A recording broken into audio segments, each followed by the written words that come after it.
Thank you. A very good evening. Welcome to the Hellenic Centre. I'm Maria Vigar. I'm the director of the Hellenic Centre, and it's a huge pleasure to welcome you all to tonight's event. Love in a Foreign Land with Maria Vigar, Clara Arokiasamy, Louis de Bernières, and Anastasia Revi. Clara Arokiasamy will be chairing this discussion tonight. Love in a Foreign Land is also the title of a play that Maria Vigar will be presenting in London with the direction of Anastasia Revi. Through tonight's talk, we will be exploring the female migrant experience through the decades. Women have long carried the weight of family, culture, and traditions, often acting as the pillars of their communities. But how is this role experienced by immigrant women? Often on the margins of society, at least in the beginning of their journeys. How is their sense of identity formed in a new land? Tonight, through discussion and presentation of some scenes from the play, these questions will actually be explored. And also us, the audience, will be encouraged to share our own lived experiences. But please let me introduce now the chair for tonight's event, Clara Arokiasamy. Clara Arokiasamy, OBE, is the president of ICOMOS UK and chair of the Intangible Cultural Heritage Committee, which she founded in 2012. Her involvement as a senior manager and non-executive member in the planning and delivery of arts and heritage services in the UK spans local government, community sector, and non-governmental departments over a period of 25 years.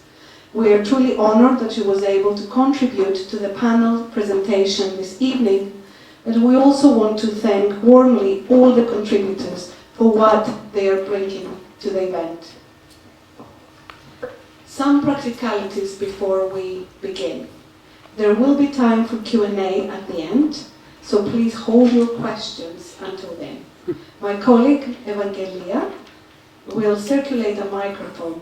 Please use it, no matter how loud voice you think you have, because we are recording the event, and some people at the front or the back still may not be able to hear. Our bar will remain open for about 1 hour after the event, so once we wrap up, please make your way there and let our speakers come with you to the bar so we can continue our conversations. In the unlikely event of a fire alarm, please exit through this door to the right and out of the main door where you came into the building. If you're anywhere else in the building, Hellenic Centre staff will guide you to the nearest exit. Lastly, a very gentle reminder to please put your phones on silent. Unless, of course, you're sharing something brilliant about tonight's event on social media. And in this case, we will approve, but nevertheless, have your phones on silent. Now, please join me in a very warm round of applause for Clara, who will then introduce our other speakers. Thank you.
I was lucky to be with you and your family.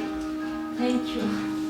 Oh, really, thank you for everything, Amalia. Ask your family. Στο καλό.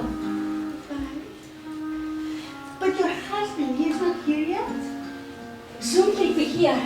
Any minute, Amalia. But otherwise I can wait with you until he comes. No, please, you go with your uncle. Don't keep him waiting. My husband is on his way. Okay. Goodbye then. Goodbye. Amalia, this is for you. Oh. To remember me. Καλή τύχη, να.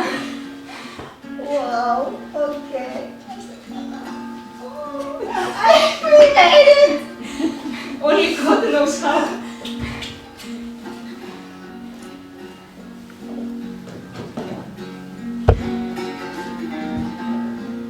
And now, oh God, what shall I do? There is no one, all left. Where shall I go now? Hello? Hello?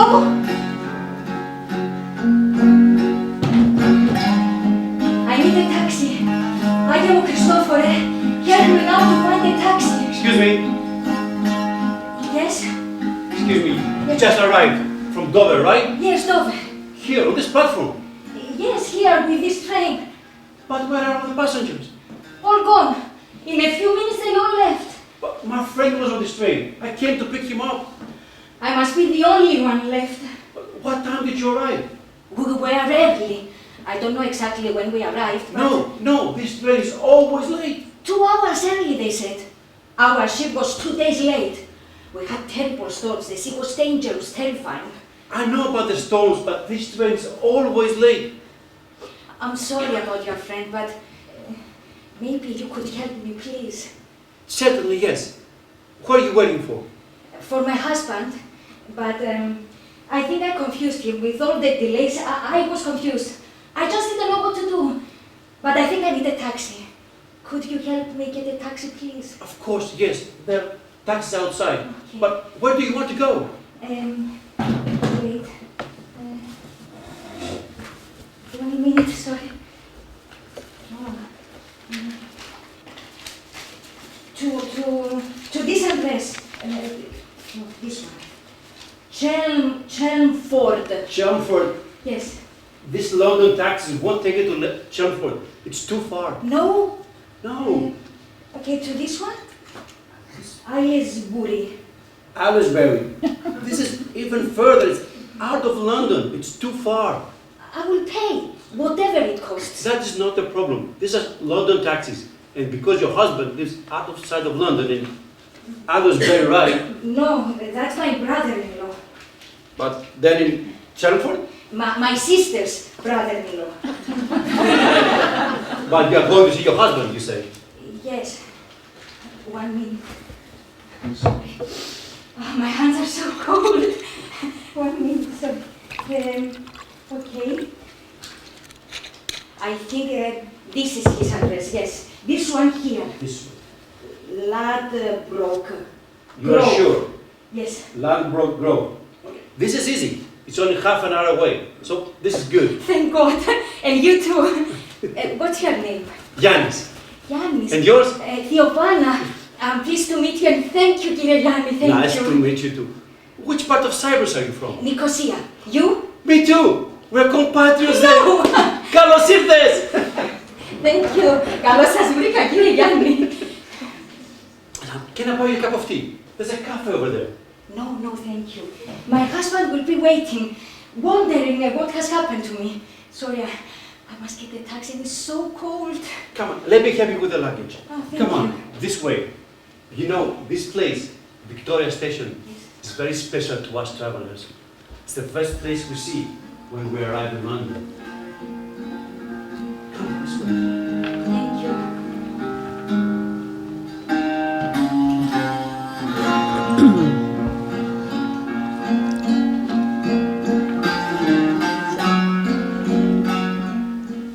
Now, hold that scene in your minds. We'll come back to that and many more. But good evening, welcome. And I'm so pleased to see this room filled with people. Wonderful. The directors already set out, where things are and so forth. I would just like to reinforce it is going to be filmed.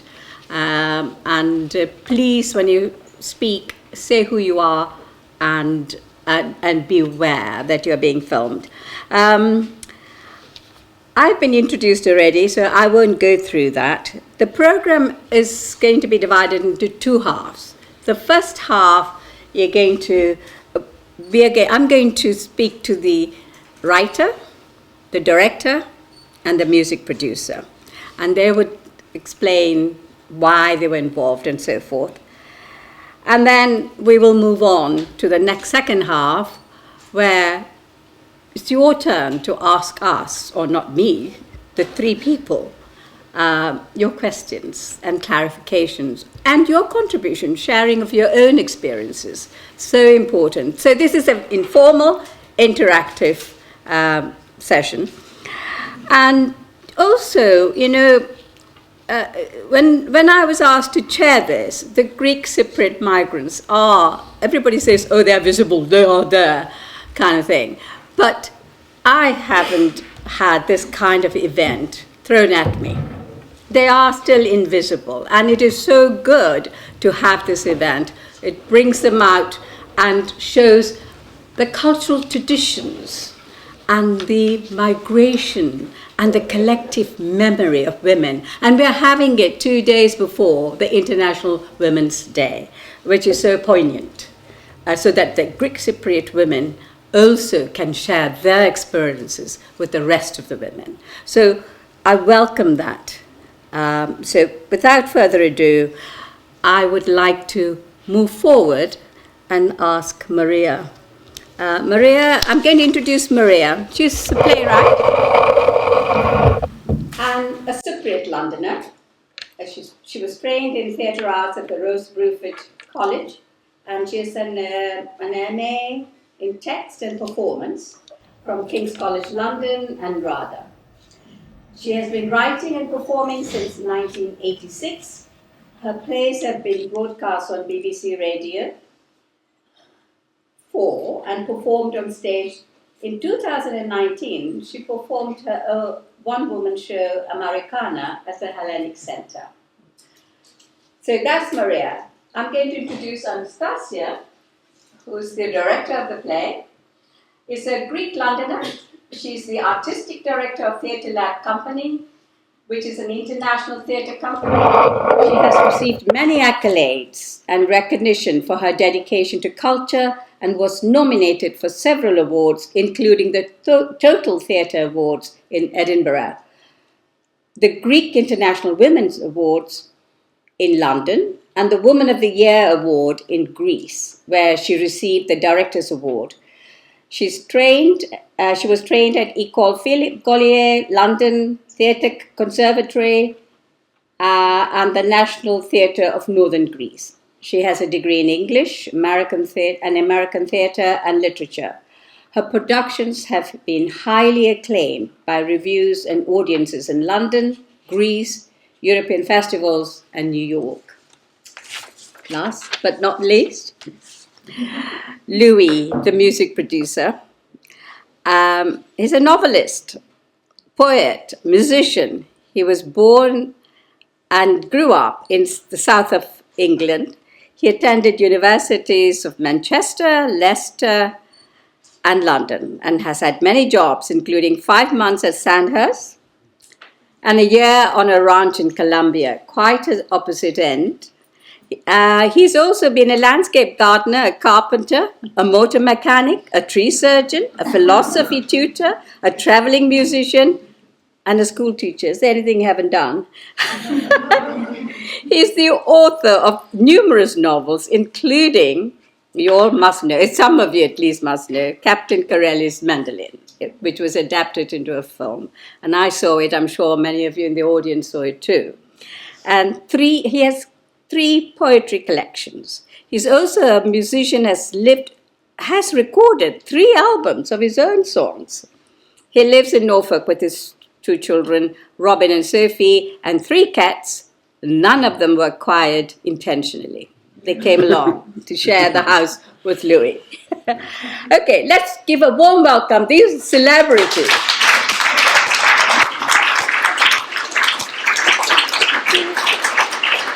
going to kick off with Maria.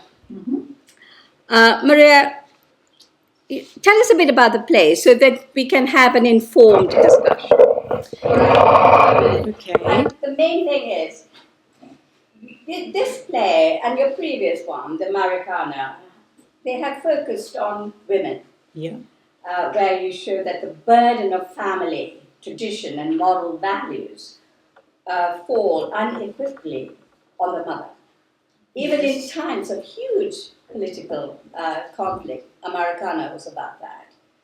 Is this your way of highlighting the responsibility upon and expectations of women, despite a strong patriarchal community? Or are there any other reasons hidden underneath all of this?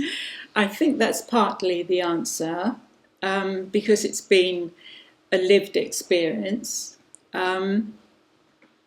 But I wanted to ask the audience, first of all, I want to thank you all so much for coming. It's wonderful to see so many of you. And I'd like to ask, the scene that you saw at the start, did it have any memories? Did anybody feel that it triggered some stories within the family? Or I just wonder about that. Is that... That's what... Actually, I'm not drawing only from the scene I've just watched. I just read the story. Right. The leaflet, and it reminded me of the story of a lady I met working at a Greek restaurant. Right. She was working at a Greek restaurant, and her story was very, very similar, if Right. not identical. Right. So I would like to know if your story is based on a true story. Well, I have to say, yes, it is a personal story, and I was coming to that, because in that scene that you saw was my mother, and my mother is there, and actually she's there too. Okay. And the play that I've written has been inspired by my mother. So it is a personal story, but it's not all true. I have to say that because I have family here. I didn't mean to get personal. I have my niece and her fiancé, who've come all the way from Brussels to be here.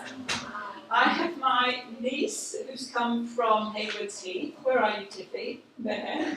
My sister and my brother-in-law who've come from Dollars Hill. Is Rebecca here?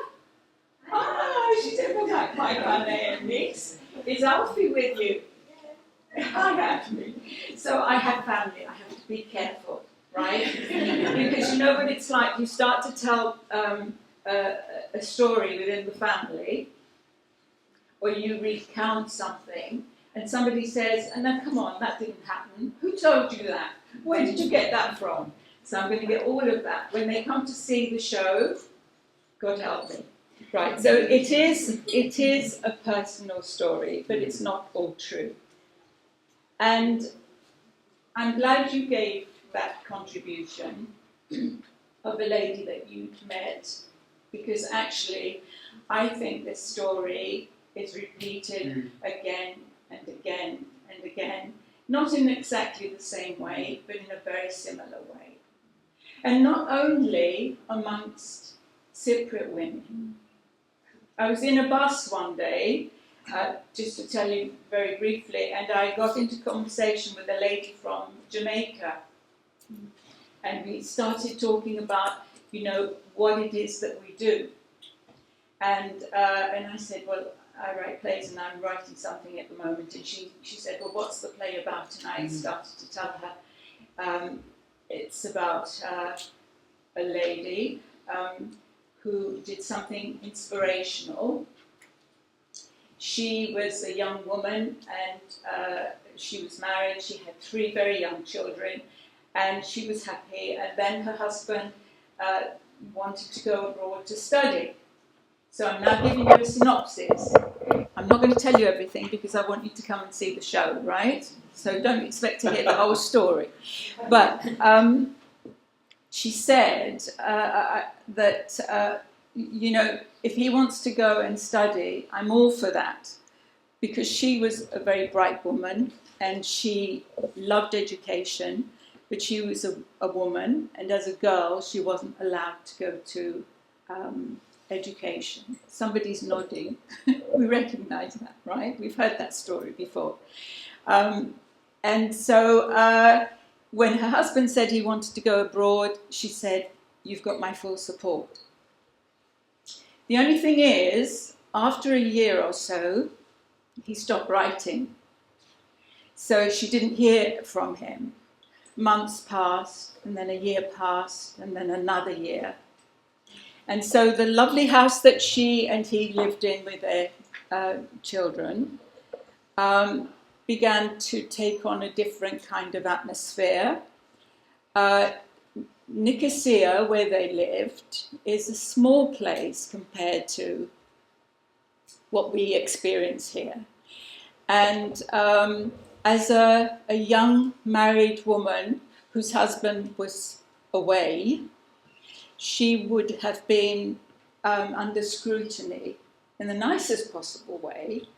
Her neighbours would have been keeping an eye on her, and her mother, who lived with her to help her with the children, was always mindful of the fact that she shouldn't put the radio on, she shouldn't draw the curtains back or open the window and sing.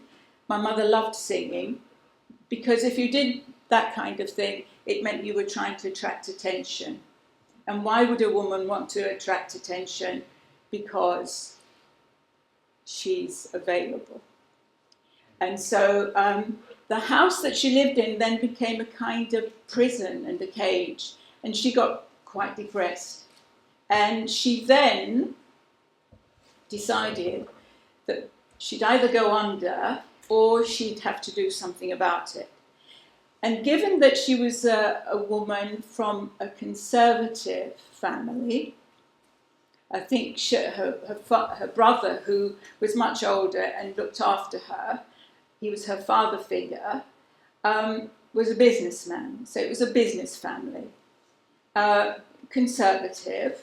And when you don't have, if you're conservative, when at a time when marriages were arranged, at a time when women didn't exist as individuals, you were either somebody, you always took your identity from a male member of your family. You were either somebody's so-and-so's daughter, or your uncle or your brother gave you your identity, and implicitly your worth.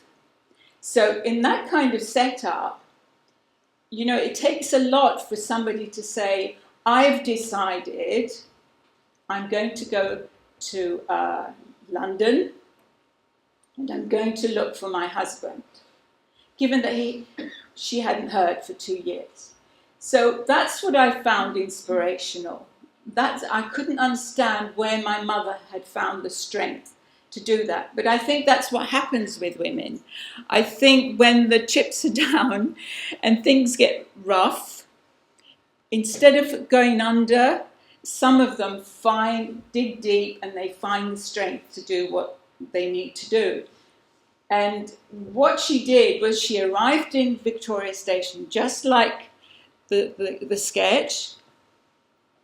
She was uninvited, she was unannounced, and she was lost, and she was unaccompanied, and she didn't speak English very well. And she arrives at Victoria Station, and she's like that lady there. That one reminded me very much of my mother, because she seems so isolated and alone. In that one, she looks quite worried, and that was the other side of the coin. You know, she she wasn't sure where she was going to go. And what happened in the scene isn't far, really, from what actually happened to her. In fact, I'll tell you what happened. She met somebody here who bumped into her, and it turned out, you won't believe this, but it turned out that the man that she asked for some help, for some guidance, was the nephew of a lady who had been a neighbour of her brother's. And when she lived with her brother before she got married, she had known that lady as her brother's neighbour. And what he did was he took her to his aunt. He said, "Come on, you've got to come and stay with my aunt and just collect your thoughts and give yourself some time to rest." And then she went and looked for my father. I'm going to... Oh, I have to stop now, do I? Oh, you did. Okay. I was just in... Okay. I think Mary has sketched the play. She hasn't given away everything. She's just given you a structure that the play is about, what the play is about.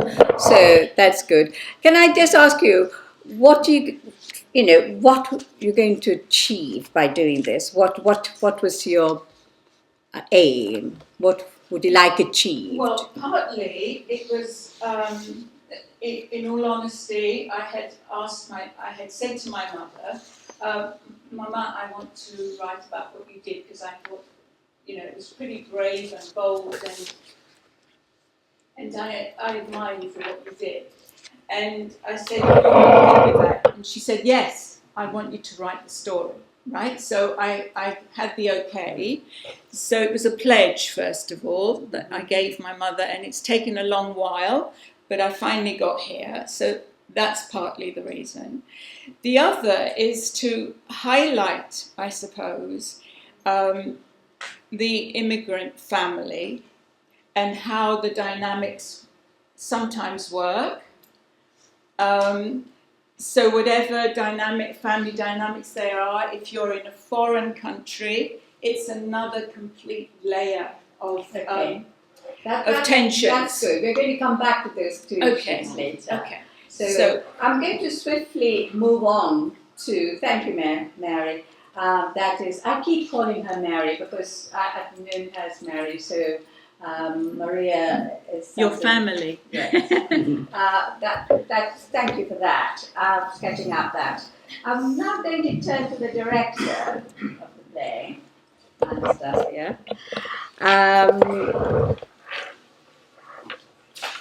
Let me move on to your bit here.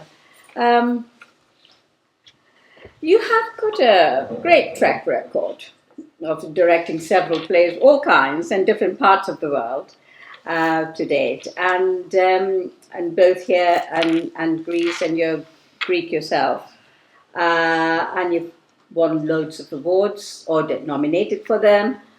What is so special about this play, and what made you want to direct it?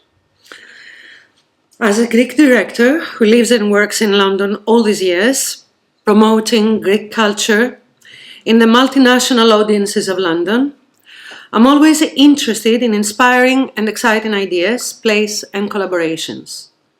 My collaboration with Maria Vigar is one of those exciting ones. We met during summer 2024. It was August, and I was on holidays on a Greek island, enjoying the luxury of sleeping without guilt, swimming during sunset, walking in the sun, drinking ouzo, eating calamari, and watching the stars. I rarely look at my emails during holidays, especially in the heat of Greece, but for some unknown reason, and completely out of the blue, that particular day I did.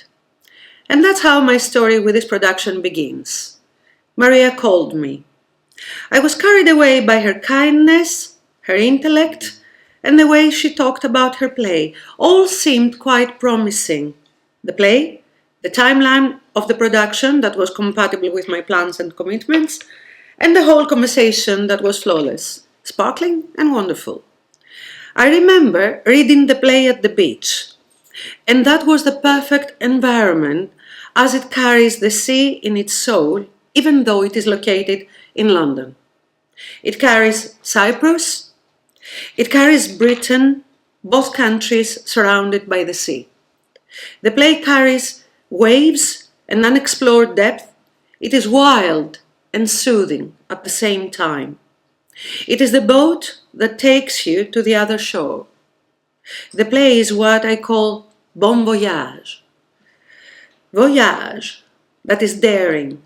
Leaving a country is a great challenge. Starting from zero is a great demand. Clara asked me what elements of the play I personally found exciting and what made me direct this play. Well, its themes, the style of writing, the structure, but I would like to say a few words about the themes that I find inspiring, and they are the following. The themes of the play are moving to another country, the endless female power, foreign land is not always a geographical landscape, dual identity and visibility, the father figure, family, that is a nest, but it's also a complicated labyrinth, and theatre, that is the gate that opens the next level to the world, open ourselves. So the strength to leave your safe environment, your family, your friends, your habits, your country, your life really, in order to start a new one. I suppose this resonates with my decision to leave Greece at a young age and move in London, as many of us in this room have done. I'm sure we all share similar memories, and I'm sure that at this very moment, snapshots of those first days in London dance in our head without being able to explain how or why we remember unexpected details of those first days and nights in the new country. Moving to a foreign land is daring, it is liberating, it is scary, it's a whole new experience. The play focuses also on the power of women, and it's been a long time that my theatre productions celebrate female identity. I choose plays where women lead the way. They are the protagonists, as we call them in theatre, female characters who tell their story as it is and as it needs to be said in order to be heard. Women in history and art have been overlooked. Female characters in theatre carry the historical context of their era and attribute from the writer's own perspective. The aim of my work is to portray those female figures who made choices that were not in accordance with patriarchy and who defined their own journey in strictly male-dominant terms. Foreign land is not only a geographical landscape, but also a state of existence. It is not only the land that is not familiar, but also the emotional journey we experience. It is almost like the word foreign or foreigner does not apply to us, but to our feelings and actions, to this unknown land where we are. The map we used to hold in our hands, or the digital one we have in our phones nowadays, is the reflection of our journey from point A to point B, C, etc. It is the map of self-discovery. Dual identity and visibility? Well, if we try to define the word Londoner, we will have hundreds of options. Being a Londoner is a state of mind, as London is open and diverse, welcoming anyone from around the globe who culturally contributes to every aspect of life in this city. The characters of the play are all characters of dual identity. In our case, the characters of the play carry a triple identity, as there is an interesting blend in Cypriot culture, a blend of Cyprus, of Greece, of Britain. Our nationality is a dominant part of our identity, especially for those of us who as immigrants had to redefine who we are, at the same time carrying our roots and expanding ourselves to the new perspectives. Father figure, I said earlier on, being the single child of a single mother and having met my dad only through the wedding photograph of my parents, a photo of my mom has shown to me, is an issue. It is not trauma. It is not as horrible as it sounds, but it is a fact. The only time I saw my dad was in that photograph, dressed as a groom. That's all I know of him. And this, as a fact, stays with you forever. Not necessarily as a harmful stigma or anything, only as an ignition of curiosity. The father figure in the play I'm directing at the moment is very strong.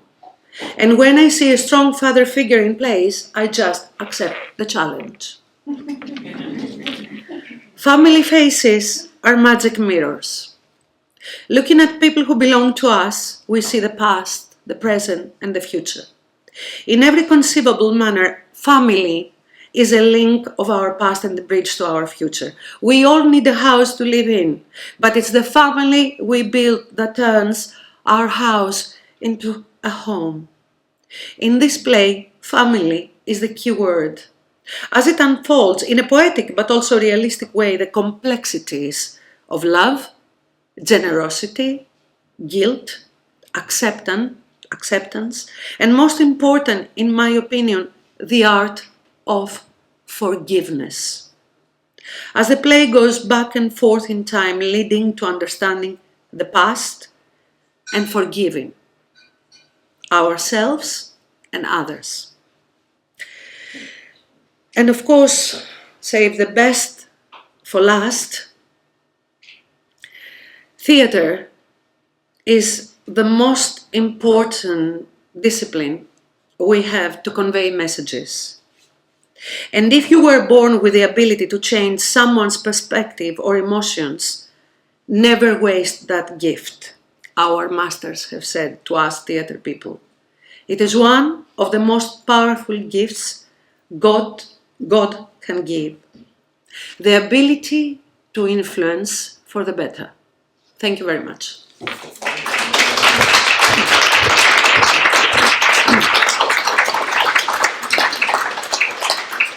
Thank you, Anastasia. You've covered most of the things I was going to ask, but you know, there's so many issues you've raised for us to talk about this evening.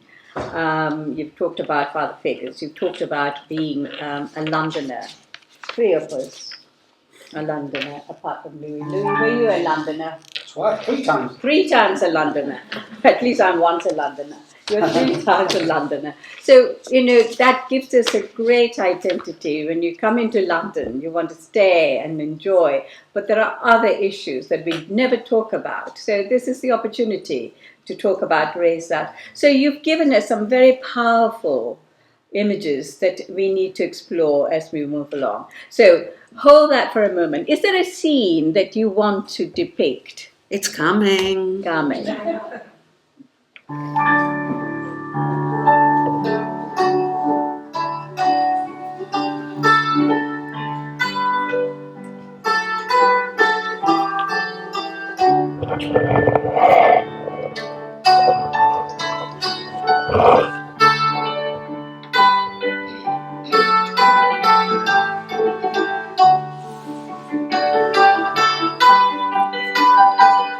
I wanted to get into college first before I wrote to you.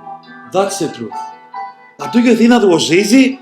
We are terrorists. Their newspapers are full of that. As soon as they know you are Cypriot, the course is either full or you are not qualified enough. And the door slams. Why don't you bloody ships go to Greece? One of them said. I wanted to punch him up in the air. Because you set up a coach in my country and the legal system is British, no Greek. Why could I go to Greece? 3 years. Running backwards and forwards like an idiot. Do you think that was easy? So what could I write to you?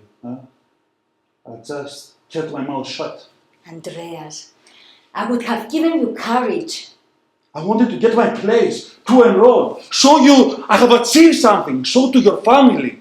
It's only you and me that counts. No one else. Only you and me. Let me ask you something.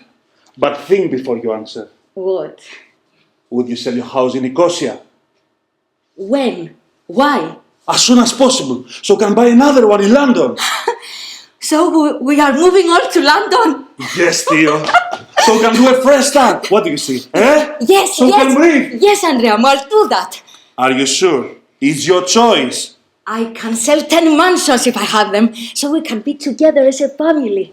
That's all I want, Andreas. What else is there? All right then. I will take you tomorrow to a nice place of London. We'll buy a big house, plenty of rooms, so we can rent them out, and keep the ground floor for us, so we can have a good income. We can do that. And then, I damn well get into college or I kill someone. You'll get in. They'll take you. They will. No more bike factories, no more bloody foreigner. Full-time student. Go to sell the house, bring the kids, and then a fresh start in England, independent and free. Εγώ θα σ' αγαπώ και μη σε νοιάζει και θα σου χτίσω μια μικρή φωλιά κι όταν το σουρουπό μας αγκαλιάζει θα ζευγαρωνούμε σαν δυο πουλιά.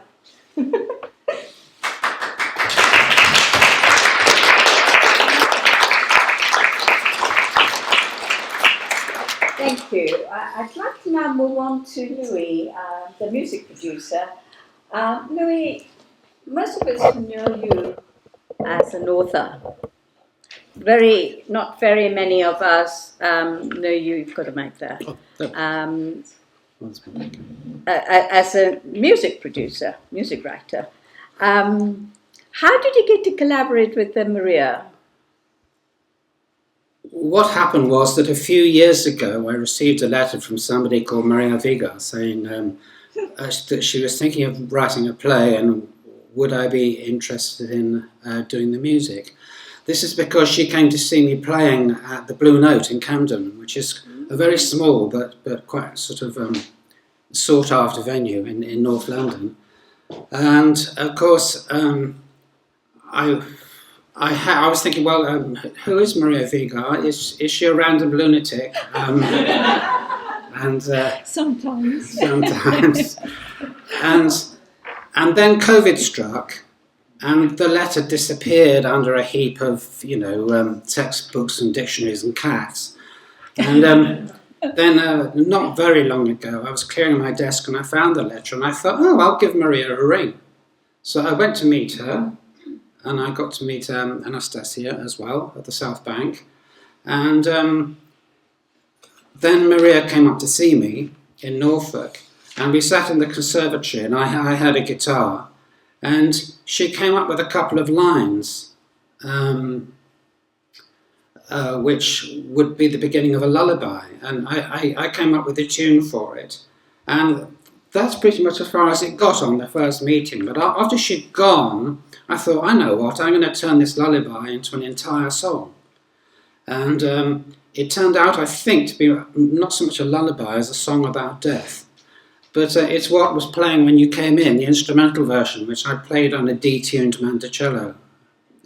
Not very Greek, but I thought it sounded fairly Greek. And I've always wanted to do the music for a play. It's been one of my ambitions for years. My original ambition was to do a Lorca play where I could mess around with flamenco. A blood wedding would be my ideal.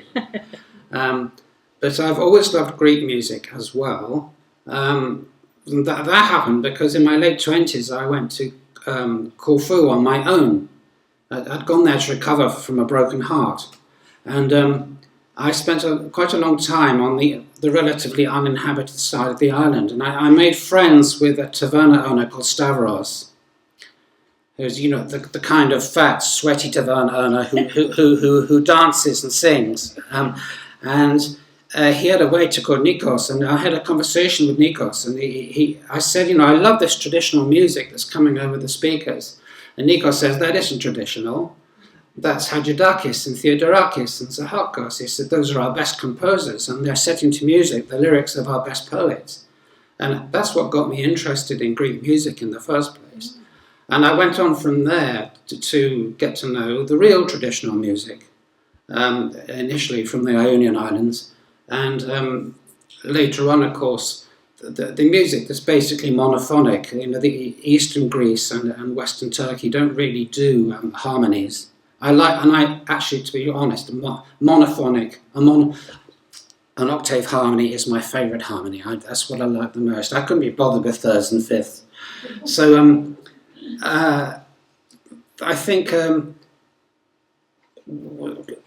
having Maria ask me to do this was a chance, really, to have some fun playing this Greek music, which I'd really loved for a very, very long time, and since my 20s. So what I did, there's some original music in this, particularly the Poulakimu song, which was playing when I came in, and I was very lucky to find an anthology of Cypriot music dating back to the 1970s. And much of the music, the rest of the music is culled from that. But the piece you just heard, I'm sorry to say, is from it's called Kirkireke Kefalonia. It's from the Ionian Islands, and I didn't think that you would want to include it at all. So it's nice that you have, because it's not Cypriot. But as Maria said to me once, what is the difference really between Cypriot music and the music from the rest of Greece? It's, you know, you have Kalamatianos in Cyprus, for example. That's not Cyprus, is it? Kalamata?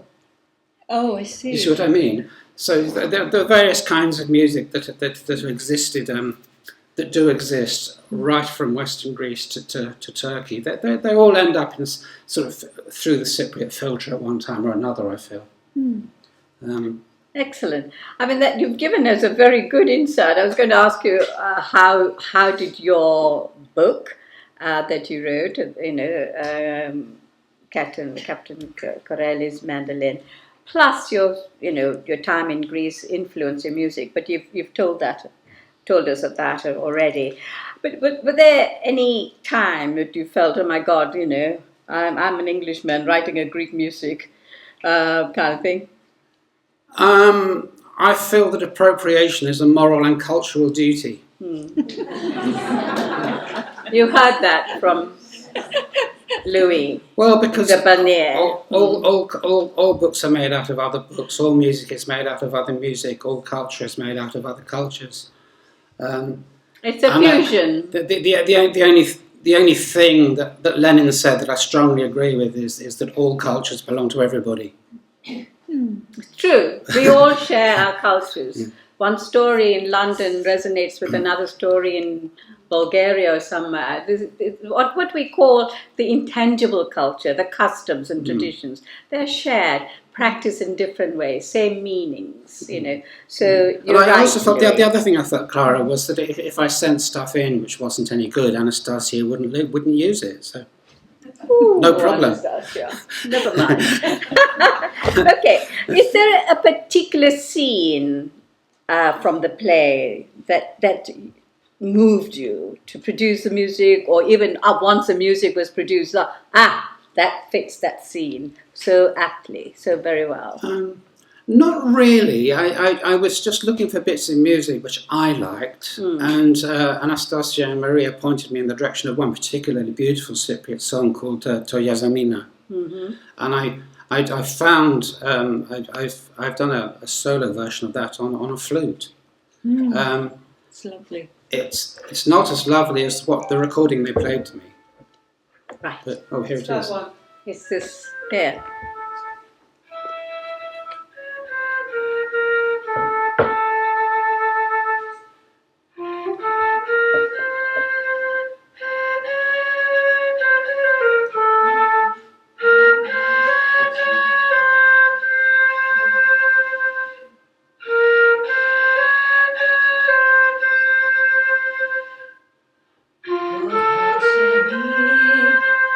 Στην πόρτα σου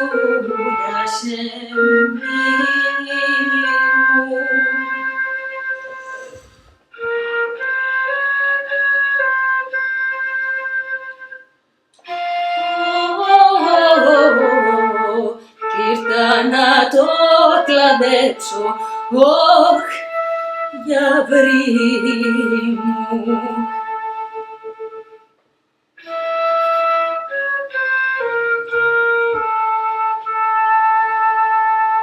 So you are Tony, with your English women. Why didn't you come out to see her, instead of hiding behind the door like a thief? She has your photograph. Have you got hers? I should have brought her in and got you squirm. Sometimes I want to hate you so much. You're a liar. You make me feel dirty and stupid because I believed you. Why am I here? Huh? I expected you to keep your promise. Our new start, you said. Is this it? Is this why I sold my house and came to a foreign land for this? You're never going to change. You were born in a Tiflit and you die a Turk. And Harry wouldn't satisfy you. Oh God, what have I done?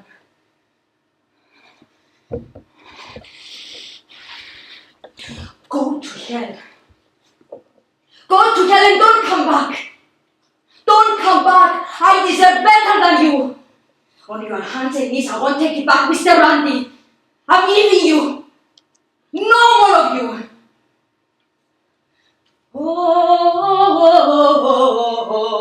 Γύρτα να το κλαδέψω, όχ, για βρύ μου.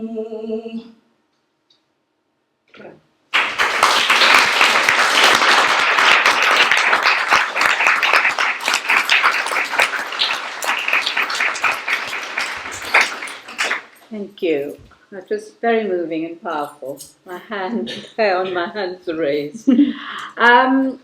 Now it's your turn. I'm going to open this up for conversation with you as the audience. We have a mixed audience. There are men in the room and women, like more women than men, I would say. But opening it up, first and foremost, has the role of the Cypriot woman changed? Any brave commentary from the audience? Anyone? There's somebody waving their hand. Thank you very much. It's been a very comprehensive introduction to Maria's play and creativity. I think my question is, it's not so much the role of women, it's Cypriot women that's changed, but maybe our identities are evolving in different ways depending on the environments we live in and the challenges that we come across. Maybe. Our role has changed to meet the different challenges.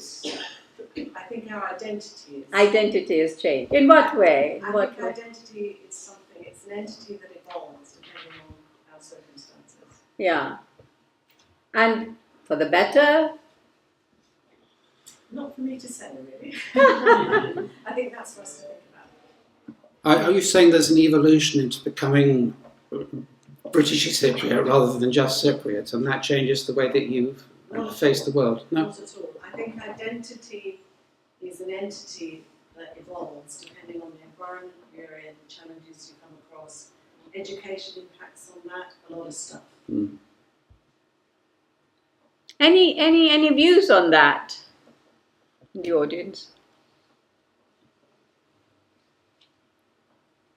There's someone at the back, the hand up. Honestly, I'd just like a clarification in a sort of for instance, if you wouldn't mind. Because identity being an entity, you can't spell identity without the word entity. So, would you mind just giving me a for instance of how you feel you've changed, so that I can understand better what you're trying to say? Are you asking Mary? No, I'm asking the lady who just spoke. Ah, okay. Well, not getting personal, but I'm British born Cypriot, but my mother had a similar experience probably to Maria's mother. Very strong, powerful women in our culture. I think the fact that we talk about a patriarchal culture is a little bit misleading, because I think that's the history that we inherit, and we need to revisit that and examine it more deeply. And having an identity that evolves makes you think about where you've come from, where you are now, where you're going in the future. And I think, again, family is a core part of that. But also where you're educated and how you're educated, if you have the opportunity to be educated, does impact on that, is what I think personally. But can I say Mary, do you something? want to?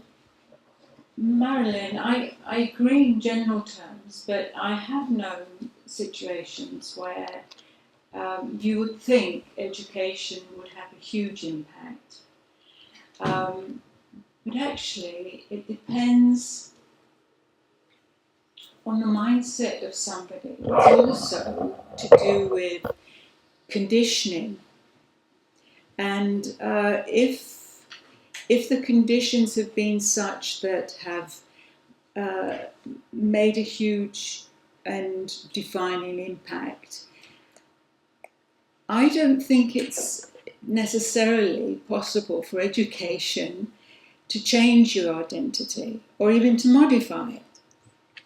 I've known somebody come from a village in Cyprus, and I think from a mountain village, and this is, in my view, those kinds of areas have maintained a strong tradition which goes back to the Ottoman culture, and particularly for men. And I had in mind one such man who came abroad and studied, and in fact studied law, but he didn't change in any other way except, and you can't really call that education, it's qualification. He became qualified, but he didn't become educated, because education is about a kind of transformation as well, I think, but it doesn't necessarily happen.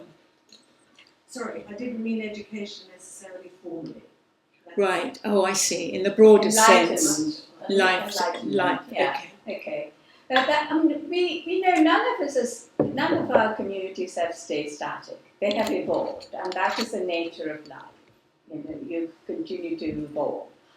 And what is not recorded is how these evolvements take place.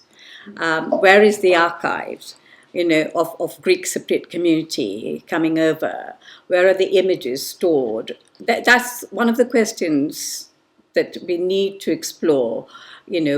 Who captures them? Who retains them for the future generation to understand where they have come from? It's important. And the play is one way of documenting the past. And I'm going to turn to you on theatre and performing art. Is two elements that the 2003 UNESCO Convention says that promotes the cultural traditions, captures it, documents it, promotes it. How do you think the younger generation are engaging with theatre? Do they have the opportunity? Yes, they do. Theatre is, as I said earlier on, is like it's a vehicle to understand humanity, to understand the perplexity of human being. Is a mirror to society, is a way to understand who we are and to find why we do certain things. Theatre is very different than cinema, than music, than dance, than art. It's a different type of art because it reflects life. So through the storytelling that it comes from ancient times, we are able to identify. So it's a great way for young people to come and, just not understand, just to raise questions. At the same time, it's very important that our productions are stimulating for youth. Nowadays, teenagers and young people have so much more information through social media and fast image and artificial intelligence. So theatre might be quite an old form of creativity. So I think it's very important for us theatre makers and artists to make sure that we find ways to communicate and just share with youth the past by somehow through thought-provoking and through exciting shows. Performances, yeah. Yes, I think that we're going to have an exciting. But do they have the opportunity? I mean, you know, lots of people are saying that migrant communities don't have access to opportunities to produce plays, to stage plays, to write. They're not encouraged enough. Hence, they're turning to social media, and social media sort of reduces it to very bits, you know. Yes. Not the whole thing. Would you say that's true? I think it is true, yeah. Because in order to approach youth, and I have worked with youth in the past, and I had worked with teenagers, I had worked with teenage girls who happened to be pregnant when they were 15 or 16 in quite deprived areas. I had, and now I share my personal experience, I had to really find ways to approach them, because when you have a girl that is 15 years old and at the same time she's pregnant and there are not many options in the way her life is set up, you definitely have to provide something for them where they feel that they have a voice that can be heard and can be raised. So I think that is very important that we approach. I don't expect young people to come to us. No, young people are always far ahead, and they go faster. It's us that we have to go to them with exciting ideas and platforms where they need to know that their voice will be heard. So I think it's our responsibility to do something for them, to provide something for them. Something exciting. Thank you. Anyone in the audience has written a play, written a sketch? It's your time. Any hands up? Anyone? No one? Would you like to write a play, write a poem, write a music, reflecting your life? There's somebody who's got a hand up. I wrote plays and also poems.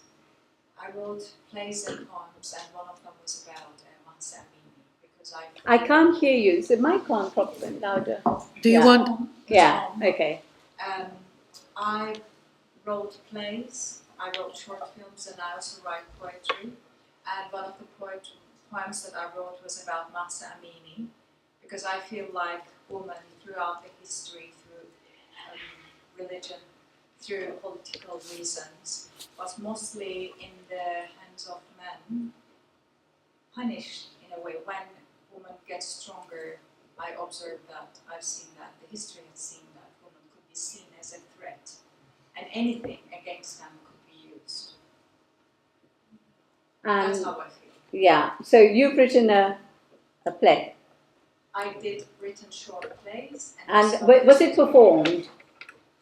It was performed recently, like 2 weeks ago, as Questers Theatre. Wonderful. But this was a different play. Maria Vigar was a poetry, was a work of poetry, it was a poem. Okay. Thank you for sharing that. Anyone else? I know someone here who stays quiet, but she has written 4 plays. Lydia? Thank you very much. Hi everyone, I'm Lydia. I am a theatre maker, actor and writer. I write plays mainly about women.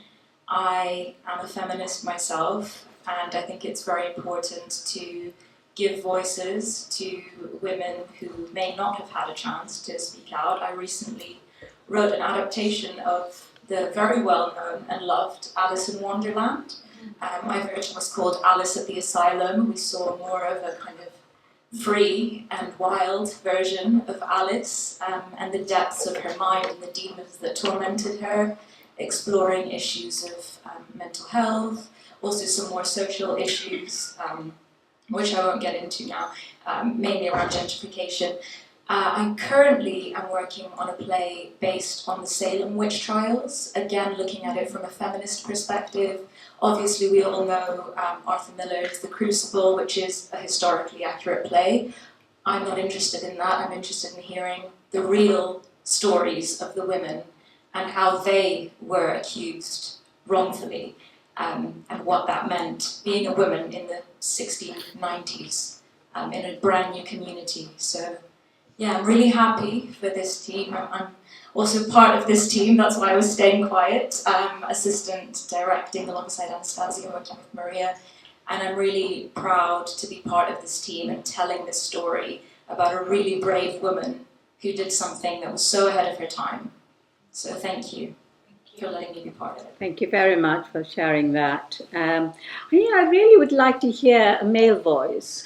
I'm going to stand up. I can't see people. We celebrate women, but they need a little bit of encouragement. Yes, I can't see you all, so I'm standing up. I'm 5'2", so it's a bit flat for me. Anyone, one of the men in the room? I'm not a man, sorry. That's all right. By all means, say what you want to say. You're not a man, I know that. They all know that. Carry on. Yes. I think the men around a little shy this evening. A little bit out. Don't be shy. We are in safe place and safe company. I was just reflecting actually on your first question about the role of Cypriot women and the evolution of Cypriot women and their culture. And I think when we watched the first extract from the play at the beginning, you could see the audience's reaction, and it was very relatable, I think, to every single woman in the room. And although I think culture evolves as you live in different environments, different culture, I think one thing is the same, and that is Cypriot women tend to be at the centre of their household. Powerhouses, which I think is quite appropriate for International Women's Day. But thinking about it, I think sort of societal pressures as well around us make us do more as women.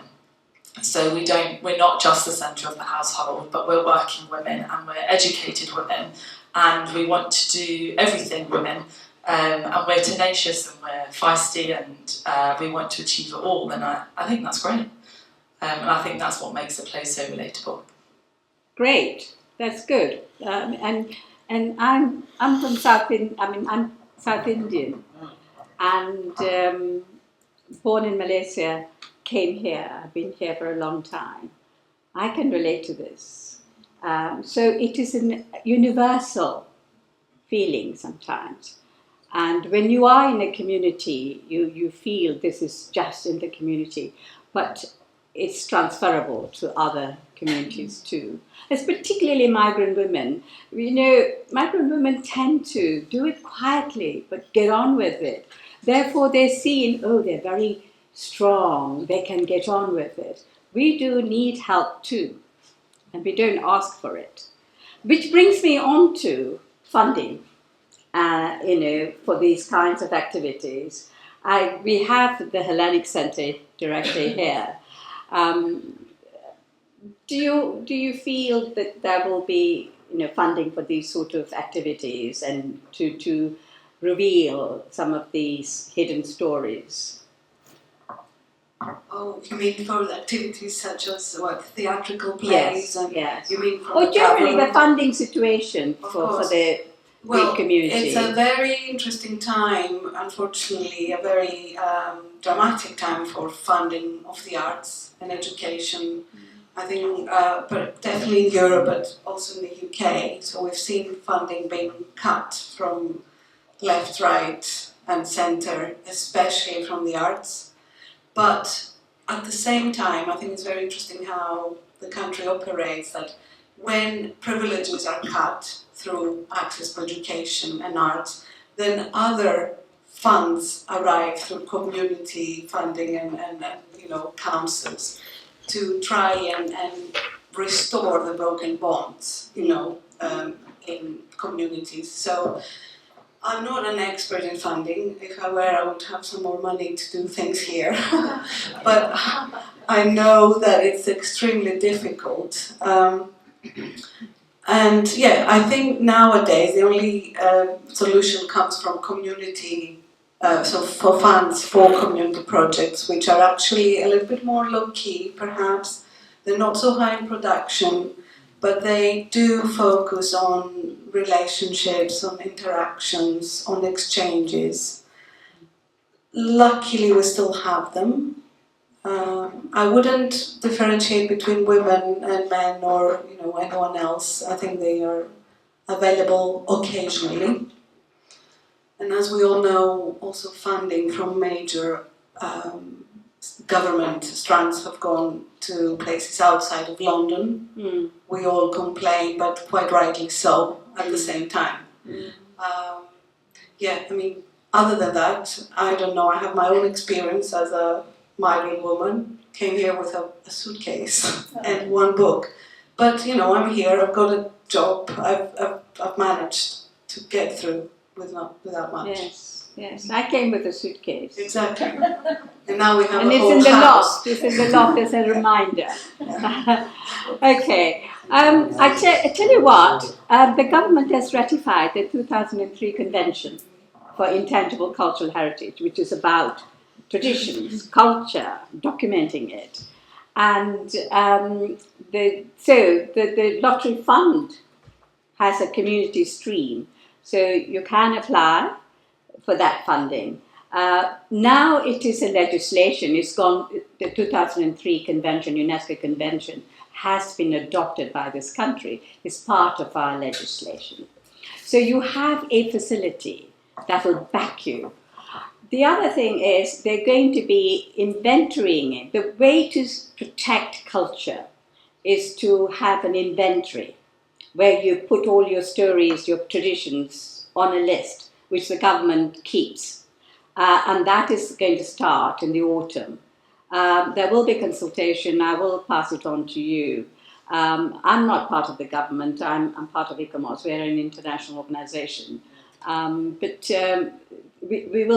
will pass that on to you. So, Cypriot community, it is the community who's driving this. Communities decide which story they want to protect, which cultural tradition they want to protect.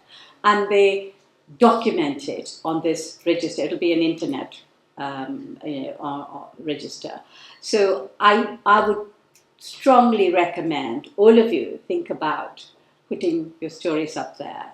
And maybe the centre could also provide some leadership in that. That would be a good thing. I still haven't heard from men. So, do Louis. I'm forgetting you as a Your apologies for being male. When I read the play, I didn't actually see it in terms of issues at all. I mean, what I found in there was a man with absolutely no paternal instinct who was determined to remain sexually free. And that could be a man from anywhere. I mean, up against a woman who's absolutely doggedly determined to be a wife and a mother. And for me, it illustrated, that old saying of Jean-Paul Sartre, that l'enfer, c'est les autres, hell is other people. I thought that was really what it was about. It was a universal theme. Excellent. That's a good note. Maria, I'd like to, it's 20 past 8 now. Sadly, we have to bring it to a close, and we can always go into the bar and have a chat. Mary, one last word. I just want people to come and... Sorry.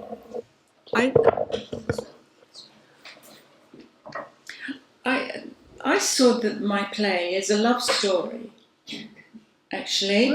Really? And my mother adored my father, and that was part of the reason why she cross the seas to come and find him. I'm not telling you if she found him or not. You have to come and see the play. But I'm pleased that it has a kind of universality, because my feeling is it's about a family, okay, an immigrant family, but the tensions that are in there, the complexities, the pleasures and the highs and the lows, I think are something that anybody who's part of a family can relate to. Well, that's the thing. My mother and father were very similar to yours, and they were definitely British. Okay. All right. One last word from you, Anastasia. Yeah. We are in the creative process of rehearsing right now. As you all know, we open on the 26th of March. As we celebrate the International Women's Day, I will repeat that I always believe in women.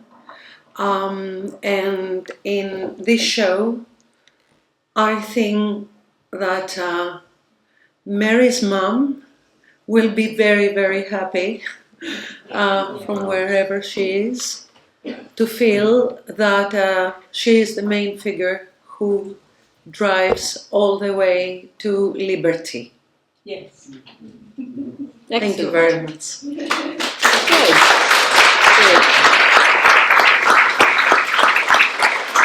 And Louis, one last word. One last word, Louis. It's been a real pleasure working with Maria and Anastasia. I hope it happens again. Careful. Encore.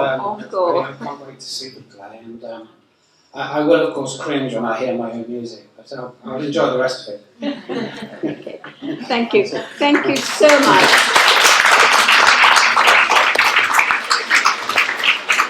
All there is to do is now to thank the Hellenic Centre for hosting it here, for making space available and facilitating it.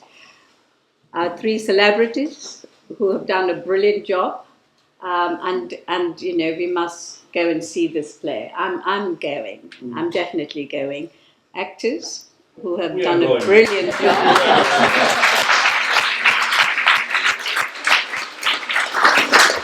And above all, you for turning up here today between 7 and 8. It's now almost coming up to 8:30, and your contribution, which is great. And it is captured. I hope it'll go on YouTube and promote the Greek Cypriot tradition, culture, and the community. Thank you, and bye-bye.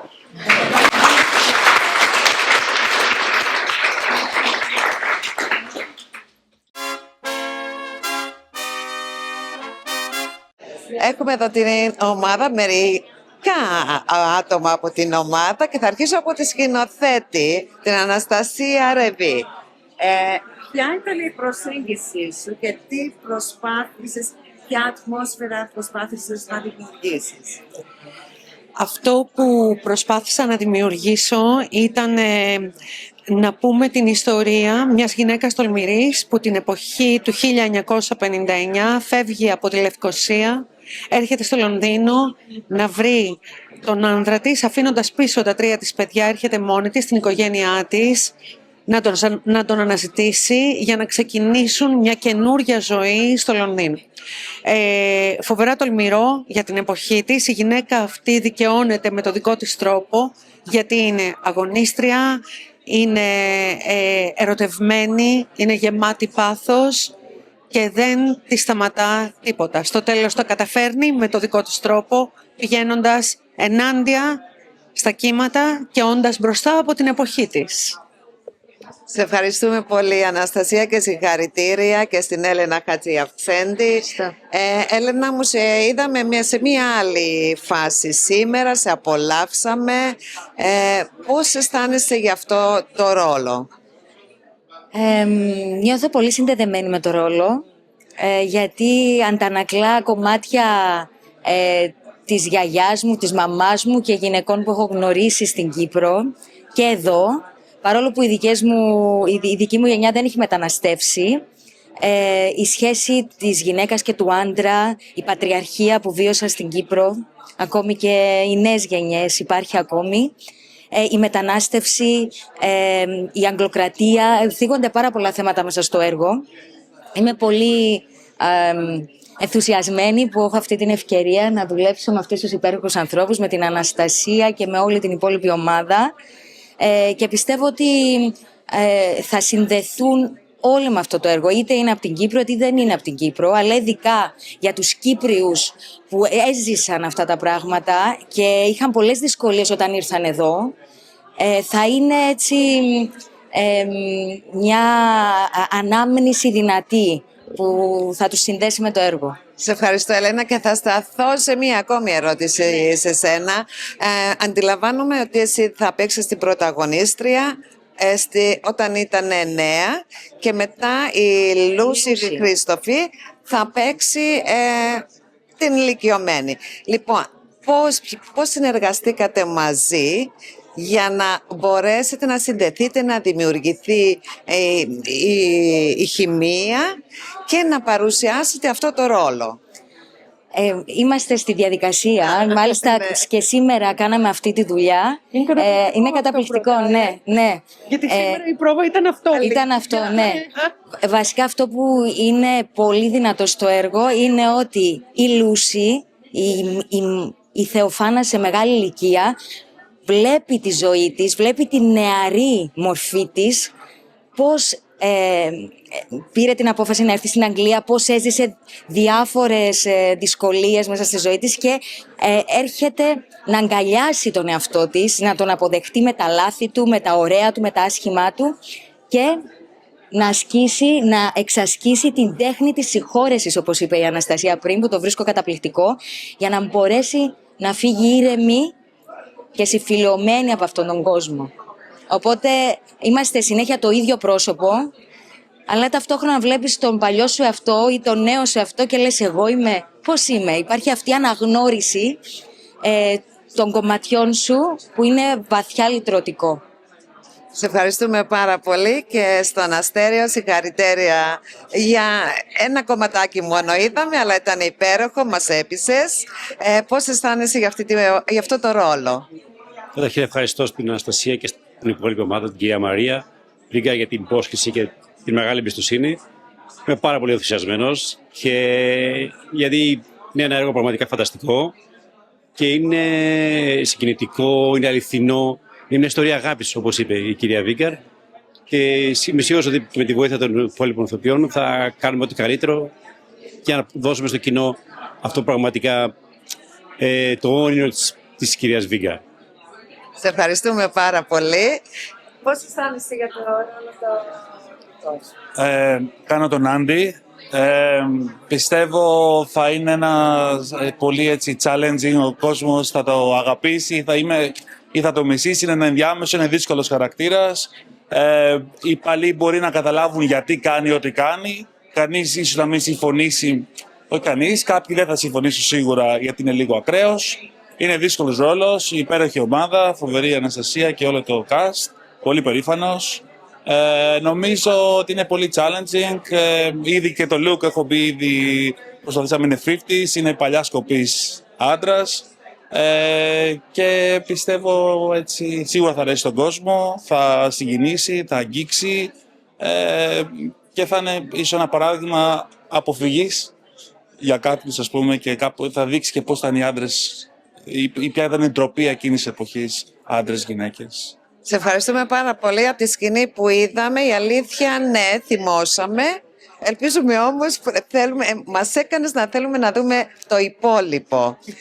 Η αλήθεια, μήπως υπάρχει όμορφο τέλος. Ναι, περίπου. Έχω κάποια στοιχεία που θα δικαιώσουν και ο κόσμος θα με συμπαθήσει, αλλά νομίζω ότι είναι ο αντίήρωας στο συγκεκριμένο έργο. Δύσκολο, αλλά εντάξει. Υπάρχουν και αυτό και πρέπει να παιχτεί.